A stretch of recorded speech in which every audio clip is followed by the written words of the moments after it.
Peace, peace, peace, peace, peace, peace, peace, peace, peace, peace, peace, peace, peace, peace, peace. It's Andrew, the Promised Child. Once again, you already know, representing that foundation for success, Do for Self podcast. My brother Willie behind the camera right now recording us. How you doing, brother Mike Jones? I'm doing Black Tasty, brother. How you doing? Black Tasty. Yes, sir. I'm gonna follow that train. Yes, sir. Well, I would like you to introduce yourself to the people, let them know what you stand for, what you represent, what you do.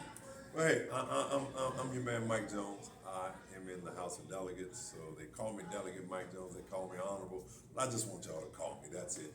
I serve the city of Richmond and Chesterfield in the General Assembly, the State House. We are the body that writes laws for the state and for localities. So an individual locality cannot do anything absent approval from the General Assembly. So we write the laws for the state that everyone else follows. And that's really why I ran. I used to serve on Richmond City Council. I pastored Village Faith. On City Council, you know, we ran the city budget and all that fun stuff. But the biggest thing is there were constraints that we had on us. We was handcuffed on certain things. So I said, you know what, let me just move up a little bit higher so I can get some work done up there for the people down there. All right, so why do you think, I know you kind of just touched on it, but why do you think it's very important for people to get into politics? I heard you when you was in there speaking about you coming from Southside, being able to represent us. Why do you think it's really important though to be in politics? Because you know there's a thinking that where a lot of people have an interest in politics and they don't think it really can help out. How can it help us? I mean, I think that's the trick, that, you know, we're lulled into this state of apathy, not understanding that democracy will only live when we take hold of the principles. We have to vote, we have to know who our legislators are, we have to be willing to hold them accountable. And that's key. And again, a lot of people that I represent, you know, they work 2 and 3 jobs. They struggling to make ends meet.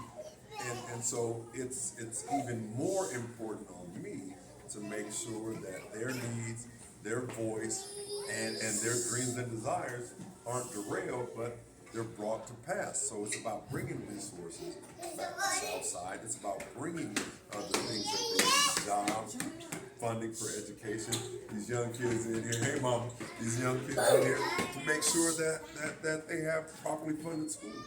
To make sure that they have schools that you know are modernized, that they have schools that are free of mold and things of that nature. And that's why we do what we do. That's why I do what I do. All right, so how can people get in contact with you? Do you have any social media platforms? Do you have an office that you come pull up? Oh man, you know we on the socials. The Dr. Mike Jones at the Dr. Mike Jones on Instagram and Twitter. Man, I got a big enough social footprint. You can find me. Village of Faith. You can find me on my website at MikeJonesVA.com. It's easy. I'm kind of like Prime. I ain't hard to find. All right, and one more question. What you think about the upcoming election for the first female governor we're going to have in November between one of the other Democrat and Republican? What you think about it? Well, man, dude, it needs to be Abigail Spanberg. Because all skin tone is important. Abigail is going to ensure that the rights that we have and should have as a people, that it comes to pass. She's going to make sure that takes place. We're going to make sure that you can live where you want to live, love who you want to love, do what you want to do, have control of your own agency, of your own body. I don't believe the government should get involved in that. I believe some of those decisions are between, you know, a loving couple. It's between individual going to a doctor and making their own decisions. We need to ensure that with all the madness going on up in D.C. and the cuts that are taking place, that we are able to take care of families right here in Virginia. And Abigail Spanberger, as governor, is going to make that happen. My good friend, Lieutenant or State Senator Ghazala Hospital, she's running for Lieutenant Governor.